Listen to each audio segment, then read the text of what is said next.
Hello and welcome to Hockey Hypothetical, serious answers to silly questions.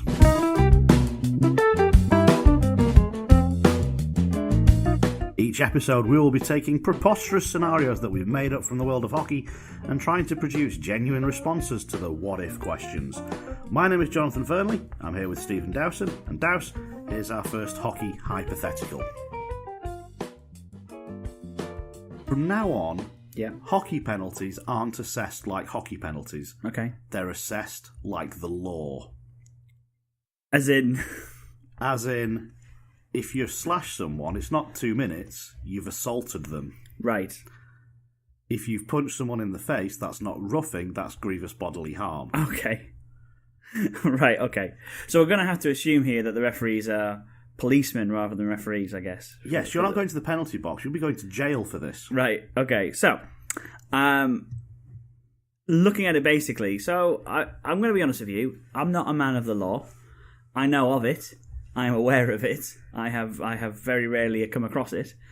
So I have done some actual research, which took me all of half an hour, where I have been to the Council of Sentencing, who basically advise judges and the like on what kind of sentence they should give depending on the crime.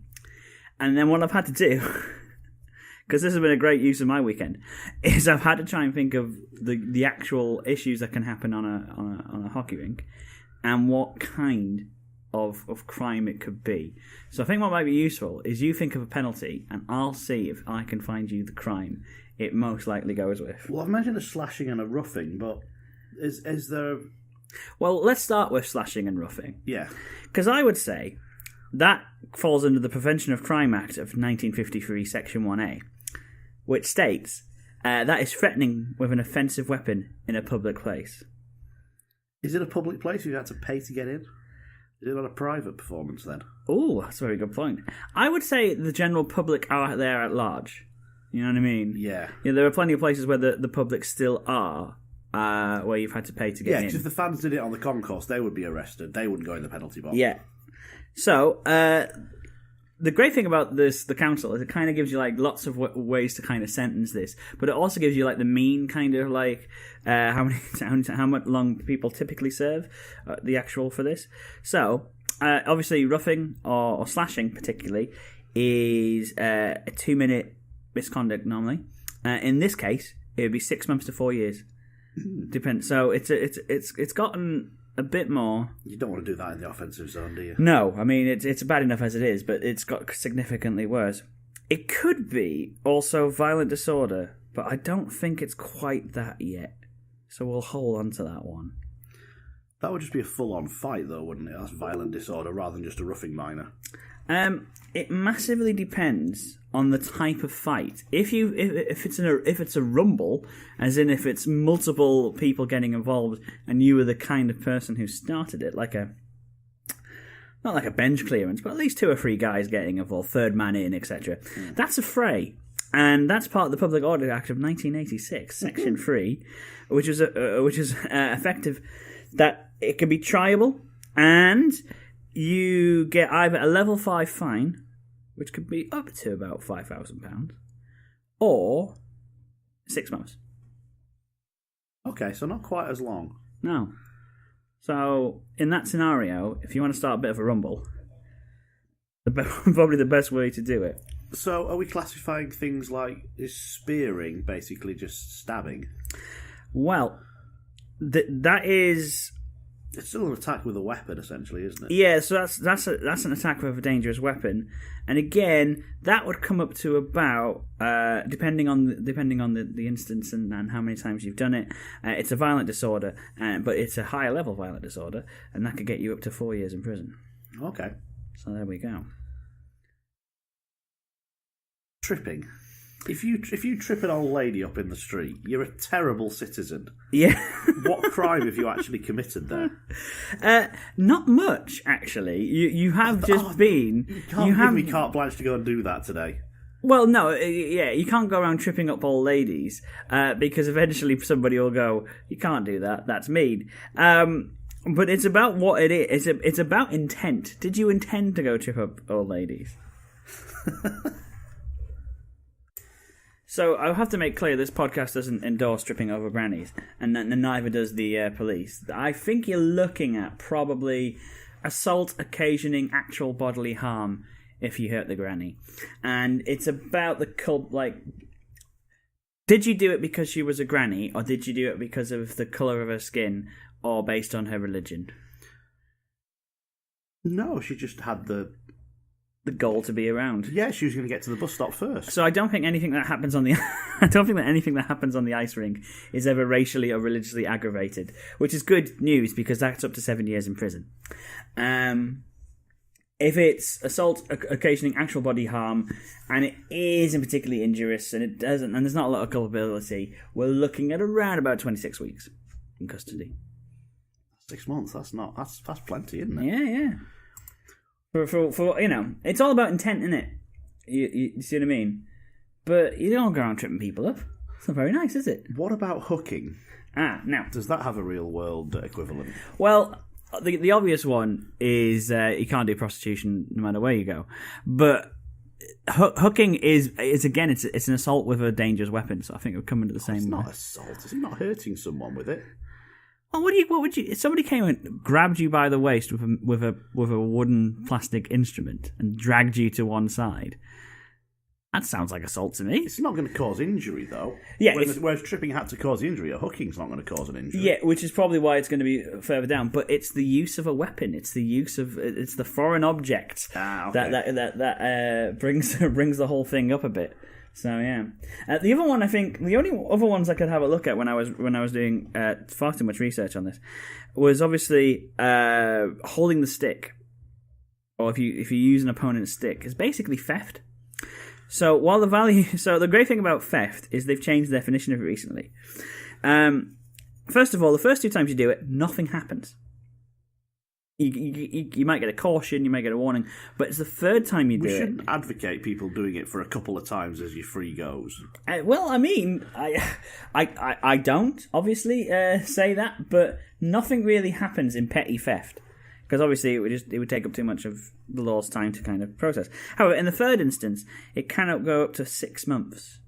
But what they take into account now is not only the value of the item stolen, so in this case a hockey stick, but the guidelines will bring a clear focus on the impact of the thefts on victims beyond financial loss, such as emotional distress, loss of confidence, and disruption and inconvenience. If somebody stole your hockey stick, So if the defenceman is a sensitive type, yeah, you're more likely to get a longer sentence because he couldn't cope with being without his stick. You tried to take it off him. But you don't have to actually take a stick off someone for it to be holding the stick. Just to grab hold of it. That's just attempted robbery, isn't it? You could say that's borderline possession of an offensive weapon in a public place under the 1953 Prevention of Crime Act. Now, again, maximum is you're going to get 4 years. More likely, you're just going to get a fine, up to 2 years in custody. I think that's better. There was the other one that I thought might be interesting, and especially if you're a Guildford If you're a Guildford Flames fan, you might want to look away now. Trademark theft. Now, I'm not going to make any accusations as to what their logo and jersey looks like this year. Looks like Calgary. It does look like Calgary, doesn't it? I mean, also the this year's jersey is just the Thrashers from 06.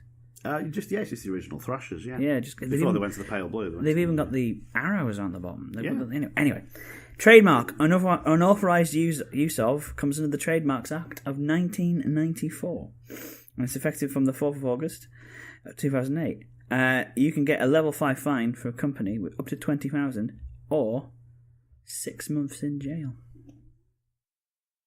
Are Calgary really going to be bothered? Are people getting Calgary and Guildford confused? I do all the time. All the time. So is it really impinging on copyright if it's not actually affecting the Calgary? It's not copyright, brand? It's trademark. Oh, trademark, sorry. Yeah, and it's different. It's not about whether you're losing any money. It's just that's not your intellectual property to have. You've stolen it.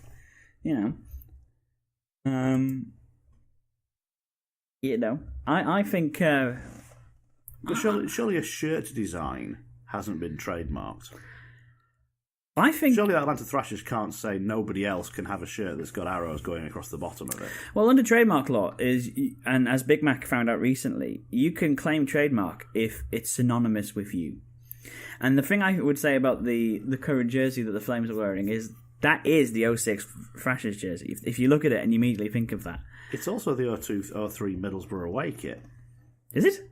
Middlesbrough had that as an away kit for a season, yeah. Oh dear.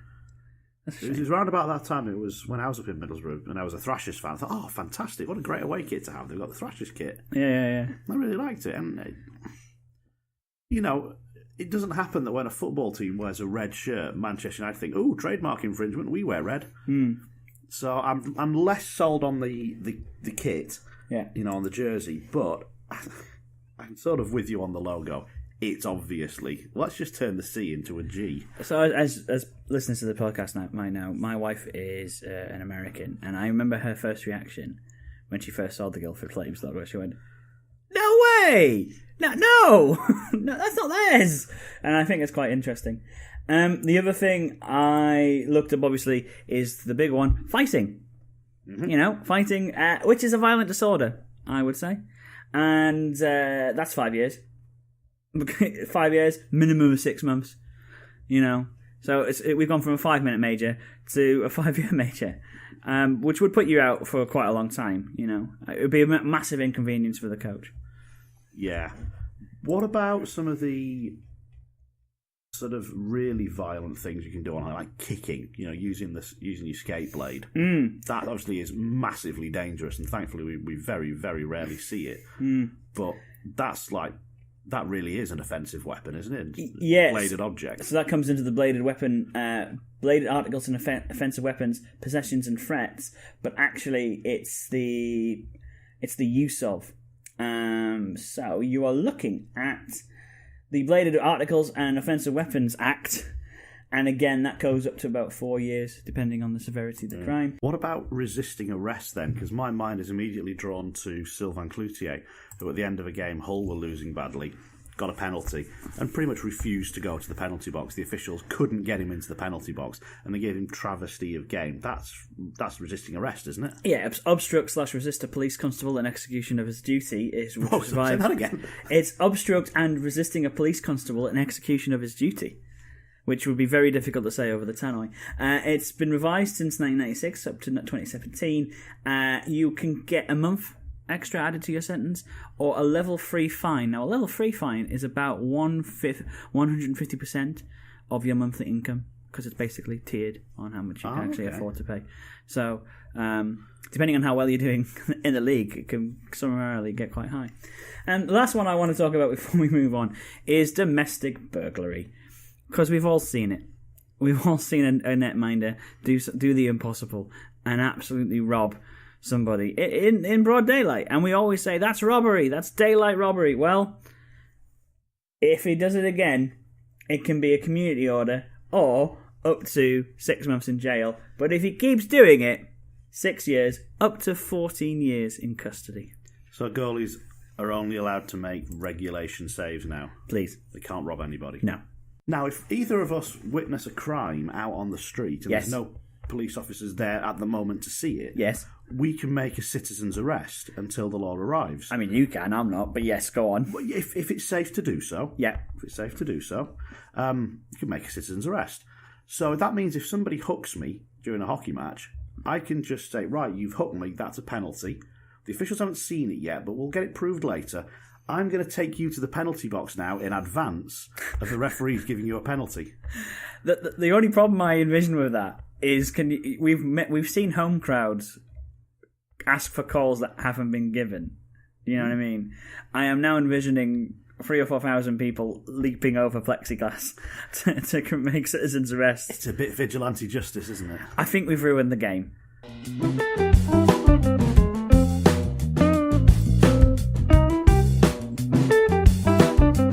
Alright, Jonathan, it is my hypothetical, and what I've gone for is it's a very close title race at the moment. And it's also a very close playoff race, which is brilliant. And one of the things I've been looking at is goal difference, just how much difference there is between some of the teams who have kept it quite tight, some of the teams who have good nights and bad nights. And I wondered, what would the league and what would the game look like if we decided the whole league purely on goal difference? The idea of deciding something on